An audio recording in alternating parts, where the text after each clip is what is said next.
sermon series, Future Family, and I will apologize as we get going. Last week and this week, the messages are just a little bit longer, not trying to end the service on time, just a little bit longer than they normally are, only because there's just so much. There's so much that I want to share. There's so much important stuff that's in there. But if you missed something, or if you thought I said something, you can go online, you can watch them on YouTube, and you can also go to my blog. Both of those are linked to our website. You can re-listen to it and see if it makes sense the second time. Sometimes it does, sometimes it doesn't. But today we're going to jump right into it. In our family, we all fuss, we all fight, and there's conflict, and it is unavoidable. There, I said it. But when we have conflict in our family, it becomes complicated, because when it comes to your family, you may win the argument, you may be righteous in the argument, but at the end you really haven't won anything. Why? Because in your family, it doesn't matter if you win or lose the argument. Only two things can happen. One, you avoid your family members at all costs, or all your family members avoid you at all costs, if you don't live under the same roof. And if you do live under the same roof, the tension still lingers. The conflict, even though you won the argument, is not over with. And the other thing is, we all process conflict differently. Some of us are what's called peacemakers, and those are individuals that will do anything to avoid conflict. The others are sulkers. We kind of mope around in silence and get depressed. Some people handle conflict as litigators. They're the best arguers in the world because they always win. And the reason they win is because they are always right. And I don't mean that sarcastically. Litigators can, at the end of the argument, convince you that they're right. And you're like, yeah, you're right, And then last but not least, there are screamers. That's pretty much self-explanatory. Those people that just have to yell. And it's not mean or derogatory. Sometimes their voice just gets louder. And statistics tells us no matter which one we are, we usually always marry someone or in a relationship with someone that's opposite of what we are. If we're a screamer, we always usually go with a sulker or something like that. So it's kind of interesting, and you can see how complicated it is when it comes to family. Because you can win. Literally, you can win the argument in a courtroom, on a soccer field, in a sports field, at work, and you win. But if you win the argument in family, it's still not over. It's still not over. So today we're going to look at just one source of the conflict. It's ugly. It will make you become uneasy. But if you can just open up your mind and wrap it around this one principle, I promise, I guarantee you, money back guarantee, I promise you the emotion, the tension, the uneasiness, the conflict, the avoidance in your family will decrease immediately. The brother of Jesus, James, begins with a powerful question. What causes conflict and morals around you? What causes conflict and morals around you? Now, if I was a brave, seasoned pastor that could preach very well, I'd ask you to turn to the person you're sitting with, and if you had conflict with them, I would ask you to ask them that question. What causes conflict and morals around you? And when you do, it would be turned into this blame game, because everyone would say, you do. You do. And then it would be on like Donkey Kong in here, because everybody's like, well, you cause it. You cause it. Not me cause it. What causes fights and quarrels among you? And you're saying, look, I get that, but you don't know this knucklehead I'm married to. If he would just do this. Or you know what? If she would just do this. If the kids would just pick up around the house a little bit more. If you would just leave me alone, I would have peace. I would be happy. If you would just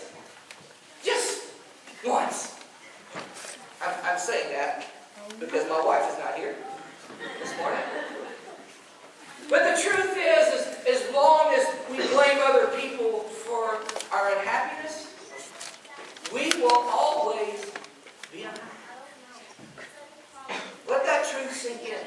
If we always blame other people for our unhappiness, we will always be unhappy. Every time you say it's him, every time you say it's her, that is causing you to be unhappy, you are essentially handing over your joy and your happiness to the person you're in conflict with.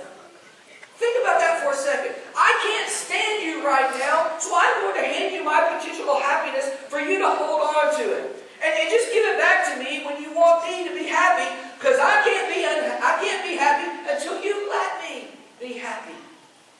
And we fall into this cycle of if you would just stop, if you would just start, if you would, and we're handing our happiness to them, and we're saying, look, I can't be happy until you do something. Consciously, none of us would do that. But when it comes to conflict, we do that. And honestly, in a sober moment, how many of us have said out loud or in our minds, if only that person in my family would do blank, I would be happy. I'll be honest. For me personally, for years, and I'm still working on it, believe me, my way of conflict or my way of navigating through family, my plan was that I would try to take responsibility for everyone's happiness. And I mean that, not as a martyr. I mean, if someone was unhappy in their life, if someone was unhappy in my family, and not necessarily if they were unhappy with me, I could legitimately figure out why or what I could have done, something or not do something that could make them happy. I mean, I found myself apologizing for everyone else's unhappiness when I had nothing to do with it. I mean, sometimes I did, but most of the time, I had nothing to do with it. And I would apologize. And in the process, I was giving away my happiness. And learning how to deal with that is what James explains to us right now. Again, this comes from James, not me. Because I'm really not that smart of a guy, to be honest with you. So if you will, turn with me to the 4th chapter of James, beginning with the 1st verse. As James, the brother of Jesus, says, "What causes fights and quarrels among you? Don't they come from your desires that battle within you?" I mean, what causes fights and quarrels among you? I mean, doesn't it take two to tango? I mean, I want to answer other people. That's what causes fights amongst us. Other people, something they did. But the source of all fights and quarrels, James says, doesn't it come from something inside of you? Wait a minute. Hold on. Wait a minute. It comes from me? I mean, if we stop right there and we took it for what it's worth and understood that there is something I'm not getting that is causing the problem. I mean, what if we stopped and asked, before we went into conflict, what am I not getting here that I want? If we just asked that question to ourselves, it would deflate some of the conflict immediately. James goes on. Verse 2. "You desire, but you do not have, so you kill. You covenant, but you cannot get what you want, so you quarrel and fight." He says every time we have conflict, every time we quarrel, there is something that we want that we're not getting. And some of you are saying, okay, yeah, but what if it's something I need I'm not getting? What if it's something they promised me that I'm not getting? And if you're asking those questions, hang on, we're going to get to those in a minute. But James says, in your family there is something you want that you're not getting, so you kill. And James is talking here as a hyperbole. He's using over-exaggeration. He doesn't mean that you're gonna commit murder. I mean, some families, I guess, do, but that's not what he's saying. But what he's saying is there's something that you want that you're not getting, so you are willing to hurt the person you love in order to get get what you want because you think it will make you happy. And I have sat with hundreds of people, and I've witnessed parents kill relationships with their children because their children did not do what they wanted. I have spoke with adults who are in their 30s, 40s, 20s, 18, those ones that left home at 16 and 17 that never went back. And if you look beyond the constant name calling, if you look beyond the constant yelling, if you look beyond the fights and the unhealthiness, the relationship was killed because the parents wanted something from the child wanted something from the parents, and neither got what they wanted, so the relationship was killed. You love me less than you did your new husband. So I left. Well, I was alone. You were out with your friends. You weren't around. I was alone, and my new wife gave me companionship.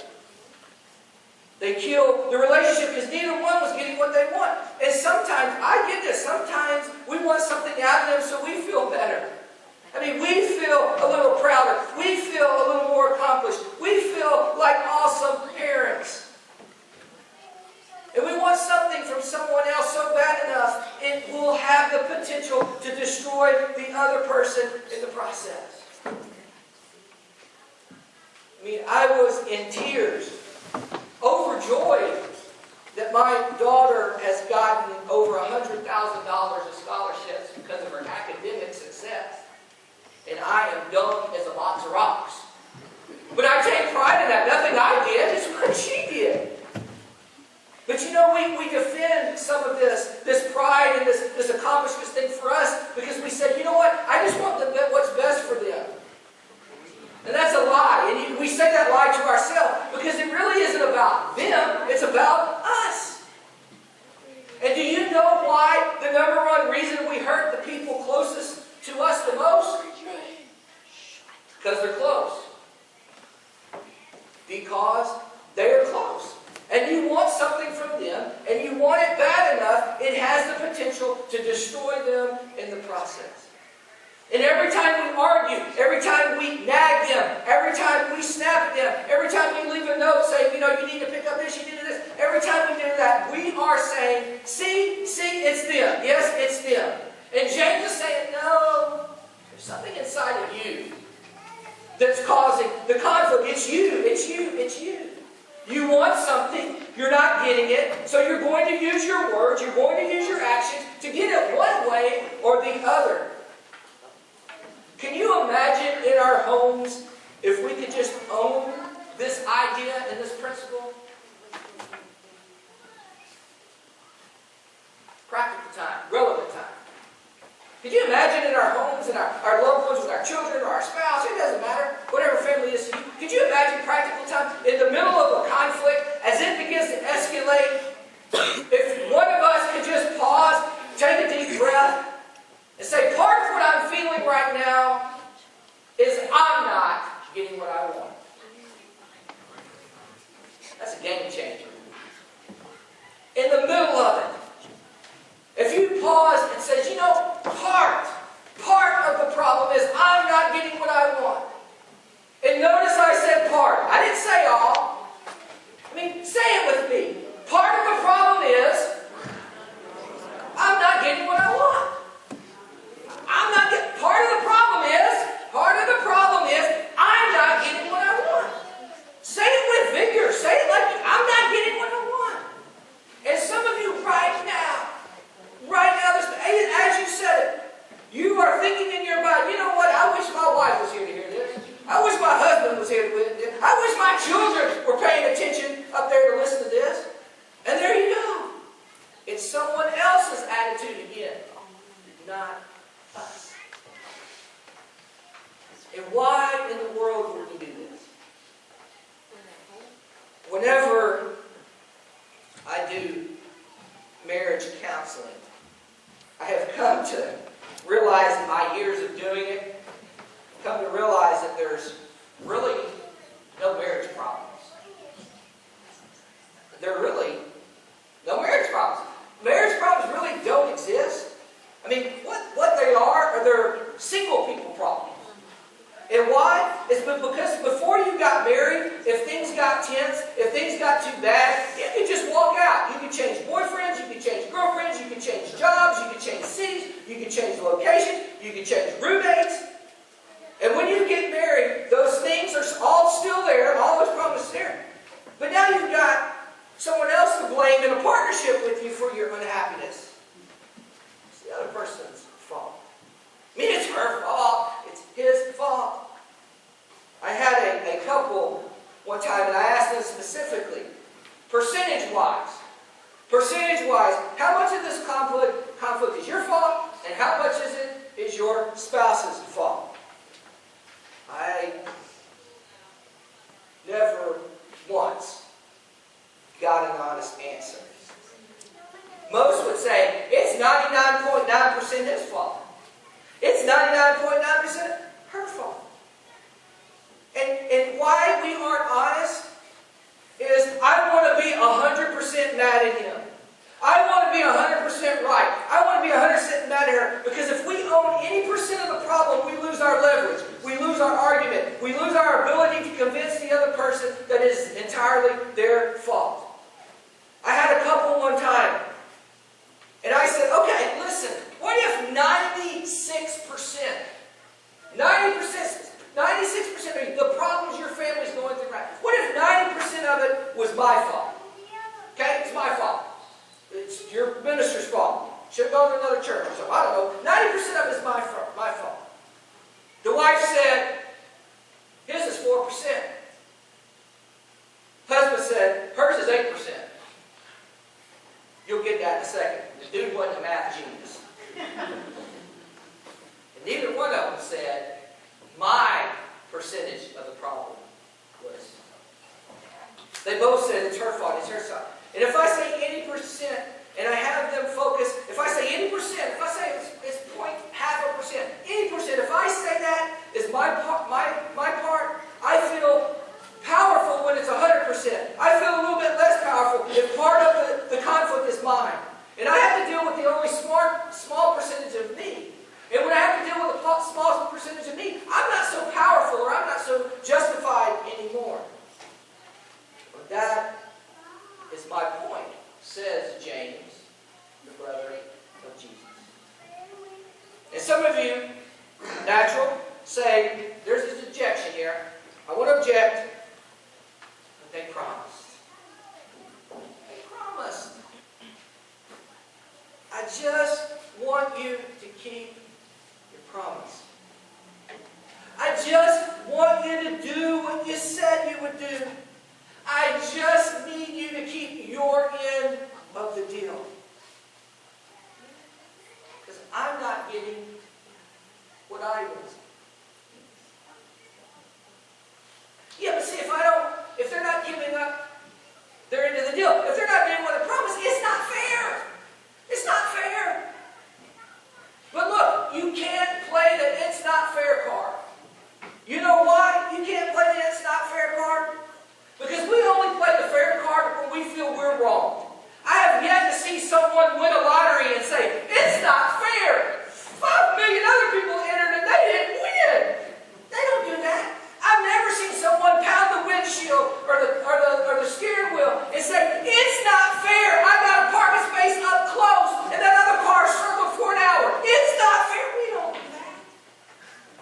Only when we feel we have been wrong do we play the it's not fair card.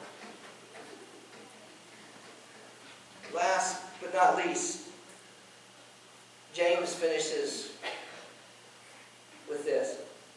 He says, you covet, but you cannot get what you want, so you quarrel and fight. You do not have because you do not ask God. Verse 3. When you asked, you do not receive because you ask with the wrong motives, that you may spend what you get on your pleasure. If you are not a follower of Jesus, if you aren't committed in your walk with Christ, that's fine. I mean, it's not fine, but it's okay. You can turn me off right now. And if you just questioning to yourself in the middle of the conflict, what am I getting or what I want that I'm not getting, it can deflate things, and you're good. But if you are a follower of Jesus, James is saying what you need to do before you react, what we need to do before we scream, what we need to do before we yell, what we need to do before we sulk.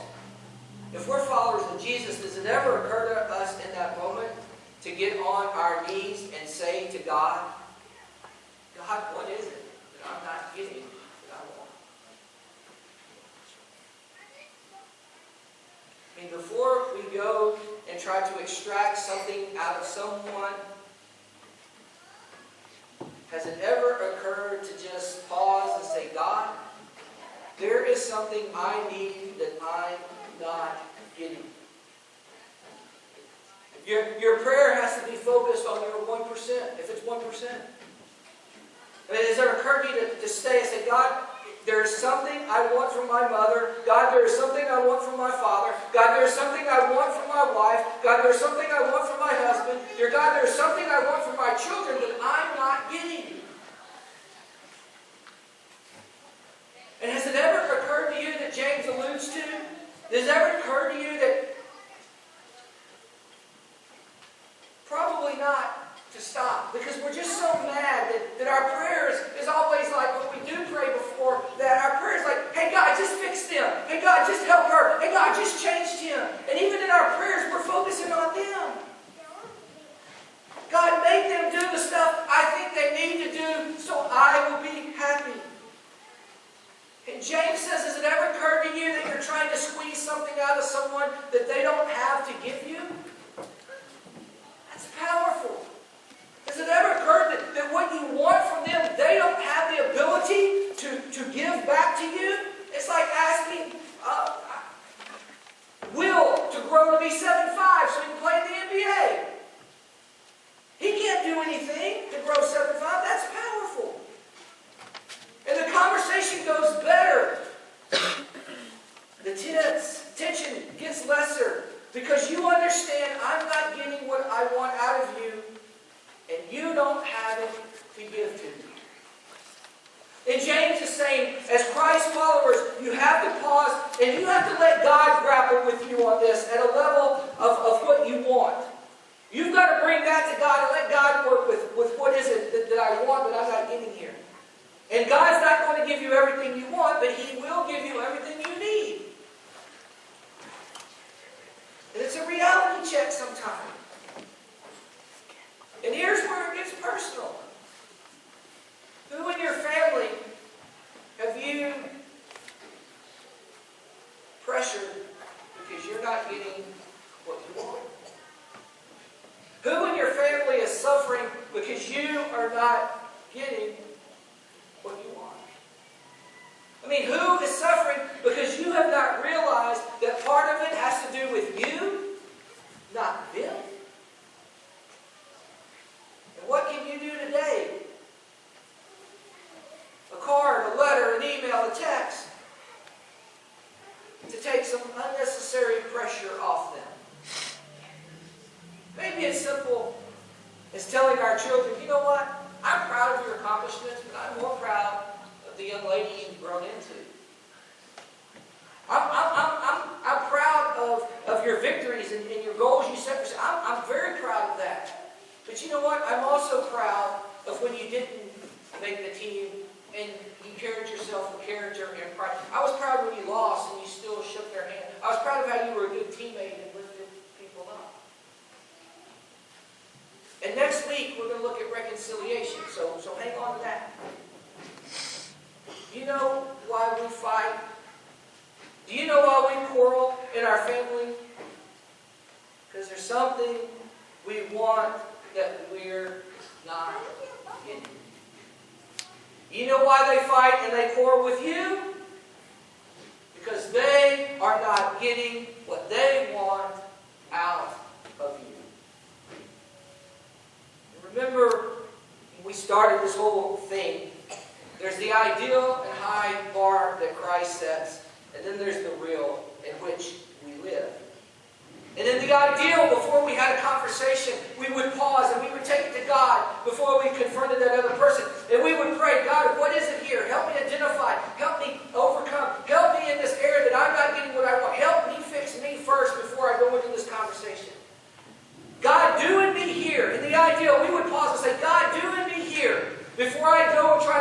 something out of the people I love, something that they don't possess or they don't have to give.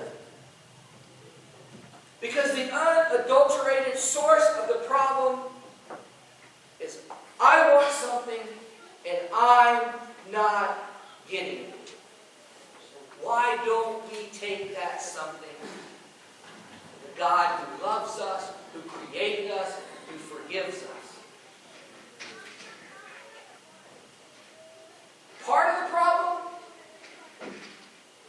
is I'm not getting what I